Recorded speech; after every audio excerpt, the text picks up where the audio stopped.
partir du moment où cour d'appel jugé woon na nécessaire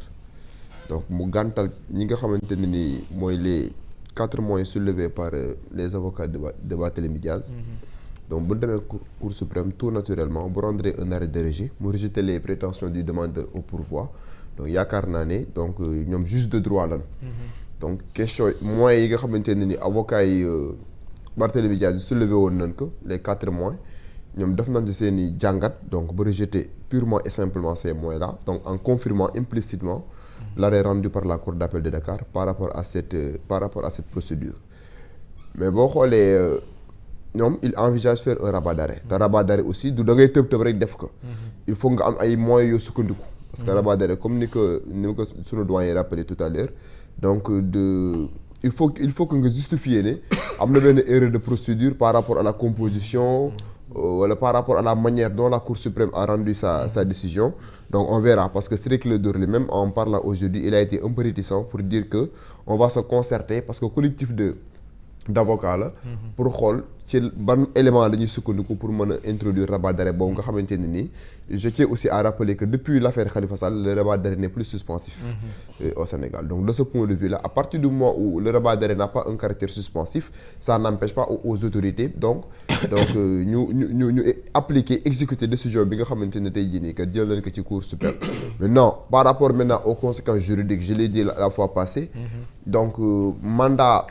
député peut-être présentement le mandat de député se fragilise puisque waxoon naa la fois passée que conformément à l'article 61 de la Constitution transposé à l'article 51 du règlement intérieur de l'Assemblée nationale donc à partir du moment où un député est condamné au pénal foofu defuñu sax une dichotomie entre l'infraction criminelle ou une infraction de nature correctionnelle à partir du moment où un député est condamné au pénal et que la condamnation est définitive donc dès l'instant que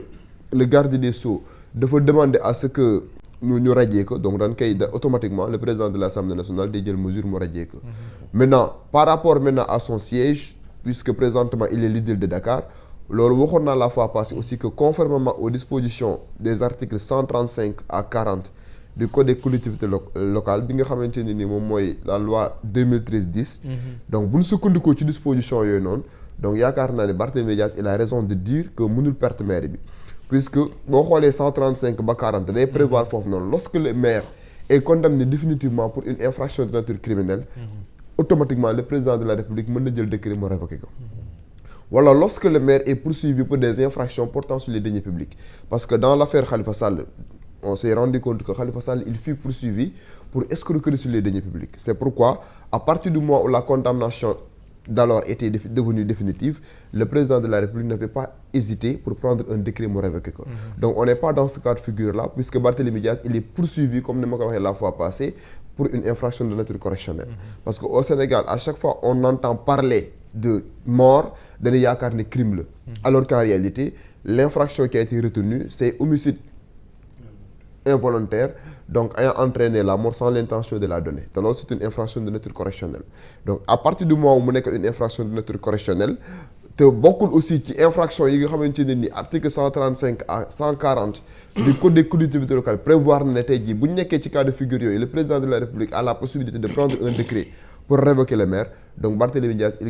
il peut garder intact donc son mandat par rapport à la municipalité maintenant par rapport à l'Assemblée nationale là il y a débat puisque rappelez-moi aussi la fois passée que l'actuel ministre de la Justice fut avocat de Barthélémy Dias donc dina nekk aussi dans une posture assez inconfortable est-ce qu'il aura les coups de franche pour pouvoir prendre une décision dans ce sens-là saisir l'Assemblée nationale pour que Assemblée nationale mën a génne Barthélémy Dias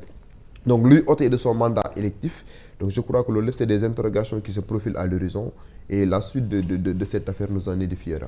D'accord Babacar Diop ban réaction nga am ci décision bi Cour suprême jël tey jii ci mbirum Barthélémy Dias. ok d'abord damay commencer d'abord par di ko encourager moom le maire Barthélémy Dias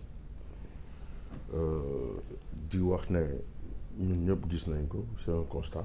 d'abord